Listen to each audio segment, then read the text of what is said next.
ओम नमः शिवाय।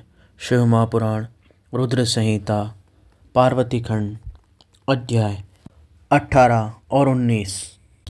पिछले अध्याय में हमने पढ़ा कि देवराज इंद्र ने कामदेव से प्रार्थना की कि वह भगवान शिव की तपस्या को जाकर विचलित करे और उन्हें पार्वती के प्रति आकर्षित करने का प्रयास करे।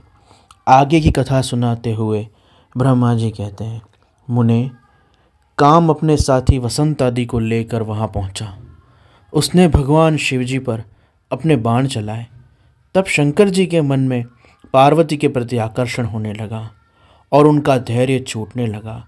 अपने धैर्य का हास होता देख महायोगी महेश्वर अत्यंत विस्मित होकर मन ही मन इस प्रकार चिंतन करने लगे।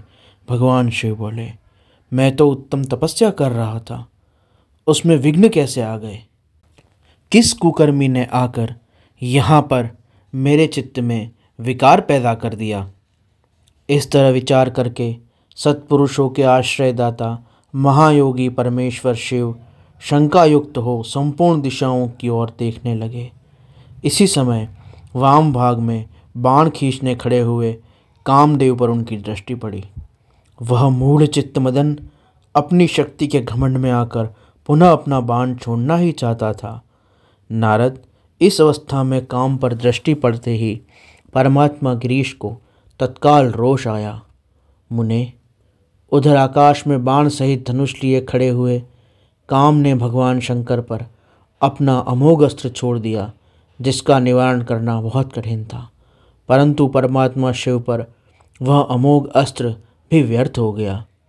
कुपित हुए भगवान शिव के पास जाते ही वह अस्त्र शांत हो गया। भगवान शिव पर अपने अस्त्र के व्यर्थ हो जाने पर कामदेव को बड़ा भय हुआ। भगवान मृत्युंजय को सामने देखकर वह कांप उठा और इंद्र आदि समस्त देवताओं का स्मरण करने लगा। मुनिश्रेष्ठ, अपना प्रयास निष्फल हो जाने पर काम भय से व्याकुल हो उठा। मुनीश्वर, कामदेव के स्मरण करने पर वे इंद्र आदि सब देवता वहां आ पहुँचे और शंभु को प्रणाम करके उनकी स्तुति करने लगे। देवता स्तुति कर ही रहे थे कि कुपित हुए भगवान हर ने ललाट के मध्य भाग से स्थित तृतीय नेत्र से बड़ी भारी आग तत्काल प्रकट होकर निकाली। उसकी ज्वालाएं ऊपर की ओर उठ रही थी। वह आग धूं धूं करके जलने लगी। उसकी प्रभा प्रलयाग्नि के समान जान पड़ती थी।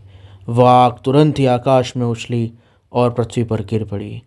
फिर अपने चारों ओर चक्कर काटती हुई वह धराशायिनी हो गई। साधो, भगवान क्षमा कीजिए, क्षमा कीजिए। यह बात जब तक देवताओं के मुख से निकले तब तक ही उस आग ने कामदेव को जलाकर भस्म कर दिया। उस वीर कामदेव के मारे जाने पर देवताओं को बड़ा दुख हुआ। व्याकुल होकर हाय हाय यह क्या हुआ ऐसा चिल्लाने लगे और ऐसा कहकर जोर जोर से चित्कार करते हुए रोने बिलखने लगे। उस समय विकृत चित्त हुई पार्वती का सारा शरीर सफेद पड़ गया। काटो तो खून नहीं, ऐसी उनकी स्थिति हो गई। तब वे सखियों को साथ ले अपने भवन को चली गई। कामदेव के जल जाने पर रति वहाँ एक क्षण अचेत पड़ी रही। पति की मृत्यु के दुख से वह इस तरह पड़ी थी मानो मर गई हो। थोड़ी देर में जब होश हुआ तब वह अत्यंत व्याकुल हो उस समय तरह तरह की बातें कहकर विलाप करने लगी। रति ने बोला, हाय, मैं क्या करूं, मैं कहाँ जाऊं? देवताओं ने यह क्या किया?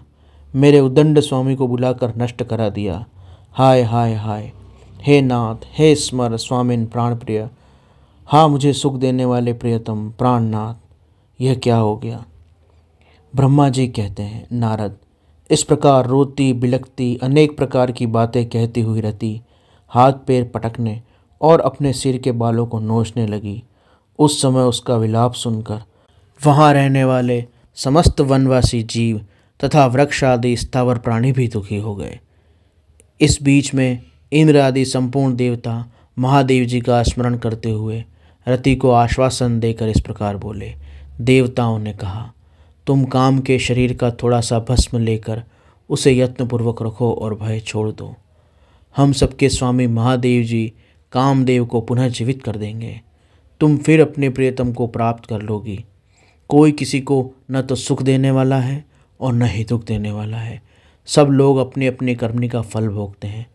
तुम देवताओं को दोष देकर व्यर्थ शोक करती हो। इस प्रकार रति को आश्वासन दे सब देवता भगवान शिव के पास आए।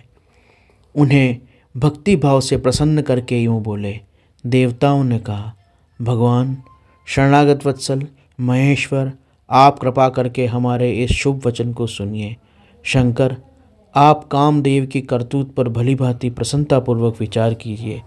महेश्वर, काम ने जो कार्य किया इसमें इसका कोई स्वार्थ नहीं था। दुष्ट तारकासुर से पीड़ित हुए हम सब देवताओं ने मिलकर उससे यह कार्य करवाया है। नाथ शंकर, इसे आप अन्यथा न समझें। सब कुछ देने वाले देव गिरीश, सती साध्वी रति अकेली अति दुखी होकर विलाप कर रही है। आप उसे सांत्वना प्रदान करें। शंकर, यदि इस क्रोध के द्वारा अपने कामदेव को मार डाला है तो हम यही समझेंगे कि आप देवताओं सहित समस्त प्राणियों का अभी संहार कर डालना चाहते हैं। रति का दुख देखकर देवता नष्टप्राय हो रहे हैं, इसलिए आपको रति का शोक दूर करना चाहिए। संपूर्ण देवताओं का यह वचन सुनकर भगवान शिव प्रसन्न हो उनसे इस प्रकार बोले।